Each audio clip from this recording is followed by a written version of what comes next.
The movie Christpiracy came out a few months back, claiming that Jesus was a vegetarian and that Paul and other Christians suppressed that fact. I think it is impossible to ascertain whether Jesus was against animal slaughter. As such, these debates are counterproductive. People will say, we don't know for sure whether Jesus was a vegetarian or not, so now we can do whatever we like with animals. For me, the content in the Old Testament is better suited for the topic. Genesis 1:29 says, God wanted humans to eat plants.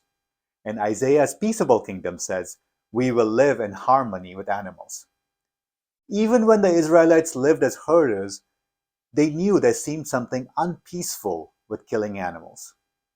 So with the Old Testament or with the New Testament, I think the writers knew that there was something wrong with killing animals. But meat was a necessary source of protein, and animals were a way of using the hilly and arid land of the time. It was impossible to envision a society without animal products. It is similar with the issue of slavery. Jesus did not speak against slavery. Paul seems to condone it. Slavery was a given in the Roman Empire. Perhaps the economy may not have functioned without it. Now, Jesus did not own slaves, but would he if he had the means? After all, he did not condemn slavery, but he was just too poor to even consider owning slaves. Just because Jesus did not say anything about slavery, it does not mean that slavery is okay and should have continued to this day. In the same way, just because he did not say anything about killing animals for meat, it does not mean it is okay all the time. Now we can live without slaves, so no slavery. Now we can live without meat, so we must say no to the unnecessary slaughter of animals. It would be similar to someone writing a lovely biography of Mother Teresa today and the author not mentioning her critiques of child labor. She may have never said anything about child labor because it was a given in poor families and because she could not do anything about it.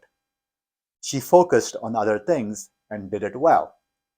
Maybe Jesus knew about animal slaughter and how bad it was, but the food system of the time required animal products to supplement the plant-based foods.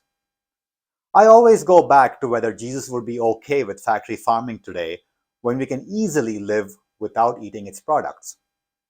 I have not had anyone have a rigorous conversation with me saying that Jesus would be okay with such cruelty to animals. Most people agree that factory farming is evil, and yet more than 99% of the meat, dairy, and eggs we consume comes from factory farming. The Bible ought to be read through a lens of discipleship, not what is forbidden and what is allowed, but what is the best choice in each situation. If you want to be a disciple of Christ, can you slit the throat of an animal when it is easy to refrain and eat beans instead? Let's not waste time in trying to reinterpret history. We can all agree that Jesus calls us to be kind. There is no debate about that. Are you being kind with your dietary choices? That's the question.